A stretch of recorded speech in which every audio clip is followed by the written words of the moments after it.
ഭീകരാക്രമണ കേസിലെ സൂത്രധാരൻ മസൂദ് അസറിന്റെ കുടുംബാംഗങ്ങളും അനുയായികളും ഓപ്പറേഷൻ സിന്ദൂറിൽ കൊല്ലപ്പെട്ടിരുന്നു. ഇവരുടെ സംസ്കാരത്തിൽ പാകിസ്ഥാൻ സൈന്യത്തിന്റെ സാന്നിധ്യം ഇപ്പോൾ ചർച്ചയാവുകയാണ്. ഇതിന്റെ ചിത്രങ്ങൾ ഇപ്പോൾ പുറത്തു വന്നിട്ടുണ്ട്. മസൂദ് അസറിന്റെ സഹോദരിയും ഭർത്താവും അടക്കമുള്ള 14 പേരാണ് ഇന്ത്യയുടെ തിരിച്ചടിയിൽ മരിച്ചത്.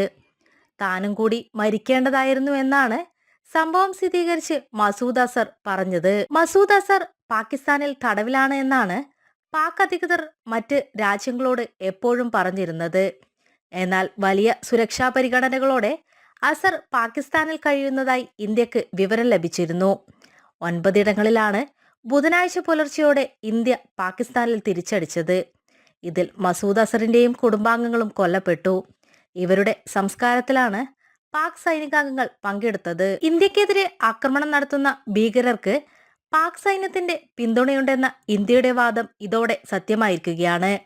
ഓപ്പറേഷൻ സിന്ദൂറിൽ കൊല്ലപ്പെട്ട മറ്റ് ഭീകരരുടെ സംസ്കാരത്തിലും പാക് സൈന്യത്തിന്റെയും ISIയുടെയും നേരിട്ടുള്ള സാന്നിധ്യമുണ്ടായിരുന്നു. മുരഡ്കയിലെ ലഷ്കർ ഭീകരതാവളത്തിലെ സംസ്കാര ചടങ്ങിൽ പാക് സൈനികർ സജീവമായി പങ്കെടുത്തു. ലഷ്കർ ഇ തൊയ്ബ കമാൻഡർ അബ്ദുൾ റൌഫിന്റെ സംസ്കാരത്തിൽ നിരവധി സൈനികരാണ് പങ്കെടുത്തത്.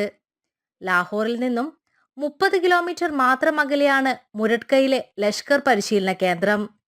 അജ്മൽ കസബ് അടക്കം പരിശീലനം നേടിയത് ഇവിടെ നിന്നാണെന്നാണ് വിവരം.